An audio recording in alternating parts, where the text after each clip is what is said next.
my introduction to you when you were on a talk show, maybe it was Letterman, and you said... It for sure was not. Okay. They have flat out refused to book me, but go ahead. So someone was trying to interview you, but you were busy like looking at your phone and looking at your friend's cat pictures, and I was so impressed, and I was wondering, you know, was that a stunt, was that prepared, or was just that off the cuff? It was a stunt. It was an idea that I had when I was going, it was before I was diagnosed with cancer, it was when I had C. diff and my mother died and everything, and I was, you know, even at that point feeling more aware of life and feeling just that, to be present and to appreciate what you have. And I was walking in New York and I thought it'd be so funny to ignore Conan the next time I go on there. Just that obnoxious thing when you're hanging out with somebody and they never look up.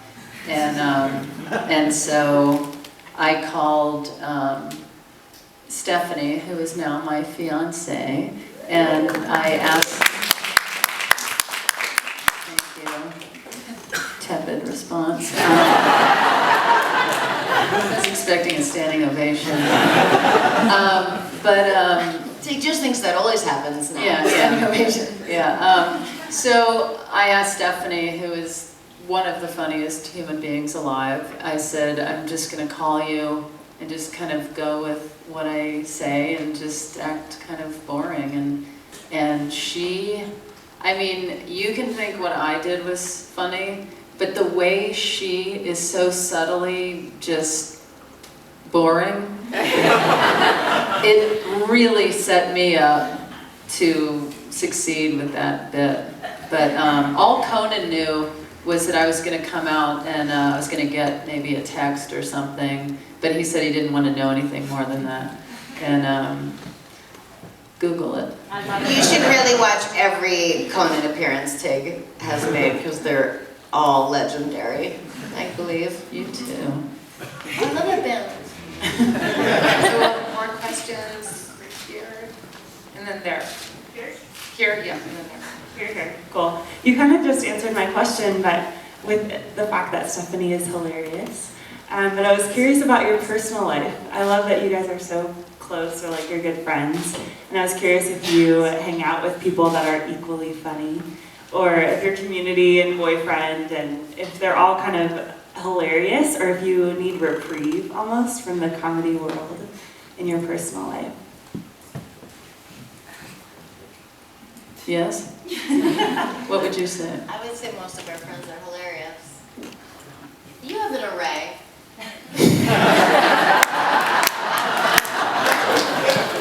I have some unfunny friends. They don't need to be funny. Yeah, I mean, I feel like I have a very, very nice mix of, I have friends of mine that I've known since I was a small child that are still in my life, and we still connect and are very close. And then one of the hardest things being a comedian and having friends that are it's not up for debate, that are the funniest people alive. It's sometimes hard to socialize with people that think they're funny, and you're just like, oh yeah, it's funny.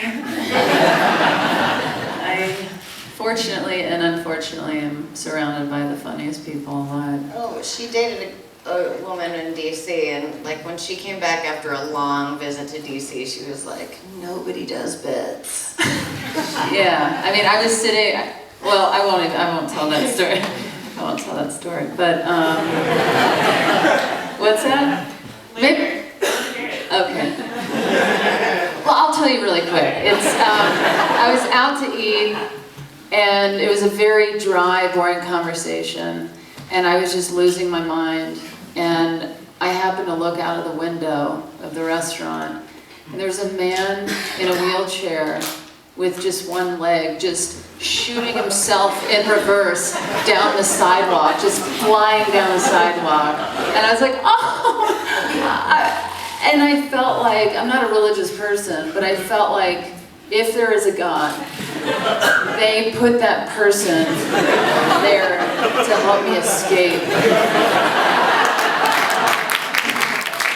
from this terribly boring conversation.